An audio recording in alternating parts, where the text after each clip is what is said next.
Welcome to SEC Live at the Voice of College Football. My name is Tegan Randolph, your host today from Snap to Whistle Football. And what we got today is another recruiting update. And it's once again Texas A&M football, just absolutely on fire. If this is your first time here, just go look at the channel page. Just a couple days ago, you will see I was already talking about Texas A&M football and the rumors that have been continuing to grow day in and day out following some incredible visits that they've had. I mean, I've heard stories about them flying grandparents out across the country to ensure that they have every single family member involved into these official visits. They've gone all out on the pictures, everything you could ask for in a perfect visit for a recruit. Texas A&M has taken it a step further. And I had made a mention in that video that Texas A&M not only had all the rumors going its way, building the seeds and planting the foundation to a number one overall recruiting class, which sounds familiar because we saw that in 2022, the same kind of momentum during the season. It was really started in the summer. These are the moments where you really have to lean in if you want to get a run at even just a top three class. The summer is super crucial to being able to get to that point. Obviously, you still need the success of your football season to go well to make sure that these recruits stay around. But Texas A&M is doing a fantastic job. That was then.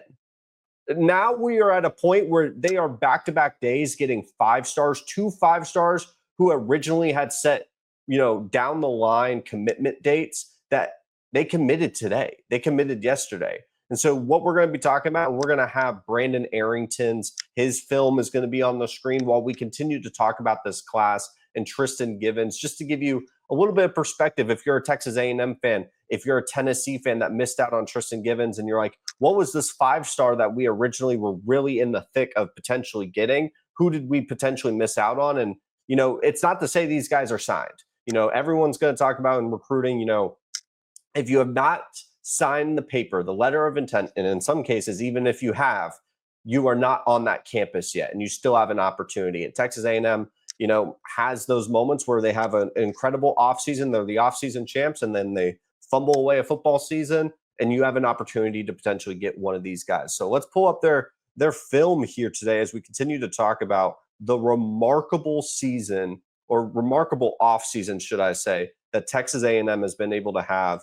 And this, who you'll be seeing today, is Brandon Arrington. This is a guy here who, to be honest, when we were talking, or when I was scouting out, the big time players of this class, he is definitely someone that stood out to me. Obviously, he's got the nickname of Dash for a reason. This dude is a complete burner. He's going to be listed as the number one cornerback in the country, a 5-star recruit who was going head to head with Oregon and Texas A&M. Brandon is a complete monster on the football field, but a truly humble human being. If you go watch his recruitment, you just see the testimony after testimony of family members, friends, coaches, just standing there and giving speech after speech about what a great person Brandon is. And that's the type of people that are a little different than what Texas A&M was bringing in with that 2022 class. What do I mean by that? Well, I think one of the big issues when you go look back at the Jimbo Fisher era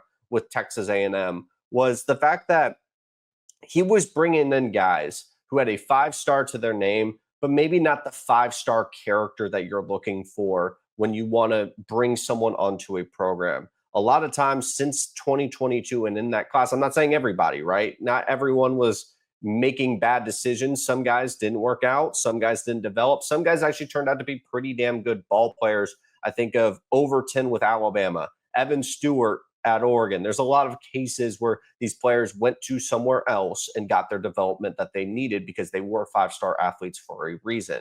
But you go down the rabbit hole of the other cases who, I'm not going to just bring up bad news just name by name basis, but that Texas A&M in that 2022 class had some trouble with character and buying in and building a culture.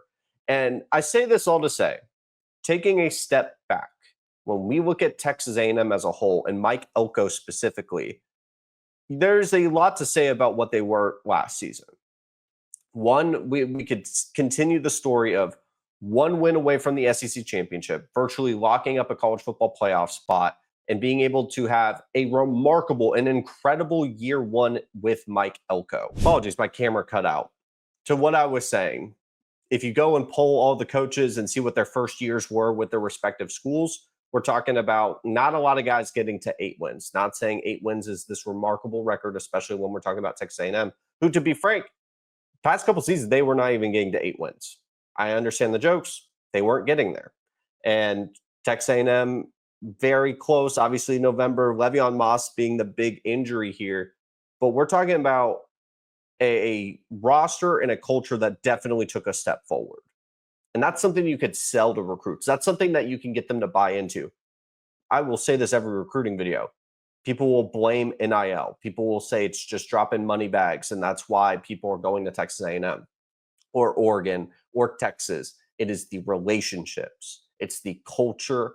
It is about 75% of the battle. 25% is being competitive in the NIL market. Truthfully, it's probably higher on the relationships. And Texas A&M does a fantastic job with that because Mike Elko is so bought in. He's so hands-on with everything. And these are the big moments. These are the big momentum shifts that if you are a player, you would buy into earlier than your commitment date. You don't need to wait around because Mike Elko is that hands-on. And the guy like Brandon Arrington, the number 1 overall quarterback, obviously, I will reiterate this every recruiting video as well. These guys are not signed, but this dude is just a playmaker and a guy that is going to be a plug and play when a guy like Will Lee ends up leaving next year and goes to the NFL. He's going to be someone that's most likely going to get some playing time, barring transfers and things like that. And as you've seen time and time again on these clips, he's truly insane. Now let's talk about the other player that I think is a freak of nature in of itself. We're talking about Tristan Givens, and it's listed on Huddle as a wide receiver / offense or outside linebacker. 6'4", 215. This is a grown man. And when I say this man is someone that I was hopeful was a building block to getting to this number 1 overall recruiting class, because Texas A&M is currently fighting with USC, who has a sizable lead and continues to have great momentum. And obviously, if they end up having a great year, they will probably be able to stack on top of this. The one that I would keep an eye out for right now is another player that had a great official visit. Let's take a step back from just being Texas A&M focused. Let's look at the overall SEC and the impact of these types of commitments. Is once again Lamar Brown, the number 1 player out of Louisiana, 5-star on the offensive line, 5-star on the defensive line, freak of nature athlete overall. He is on a visit to LSU currently. And from everything that sounds, this visit's going pretty well. Good. But it does not mean that Texas A&M is out of the race. And it's a thing where maybe if Texas A&M can get him in the door one last time, I don't think they could take a OV for that. But it's looking like LSU is going to be able to have that last final visit with him, which is crucial in any recruitment. If you follow recruiting in any level, you know it's crucial. But getting a player like this on the defense side of the ball with Brandon Arrington, you could pitch that. You could text him. You could call him. You can pitch that we are building something special here. You need to come be a part of it. And he is going to be crucial July 10th. Because if Texas A&M wants to make that run and go for that number 1 overall spot in recruiting, July 10th is crucial to not only what his decision is, because if it ends up being LSU, your job's not done. You can still get him on campus again.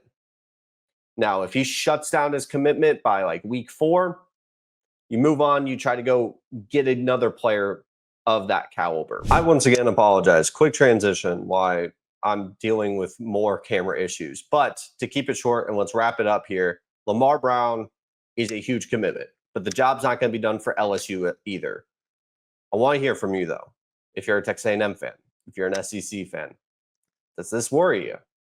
You could see the little fraudulent tendencies with Jimbo. Can you see that with Elko? Because this is someone that is just truly, I mean, look at that oh my god. Oh my god, that pancake is disgusting.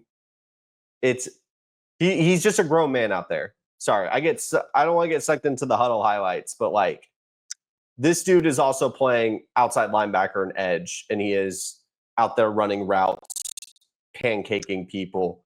This is a huge get for Mike Elko, someone that is an incredible athlete. And I think this class for A&M, if you just go look at On3 247, is full of athletes, raw talent that are buying into the fact that Elko's going to develop them. And that's what's scary.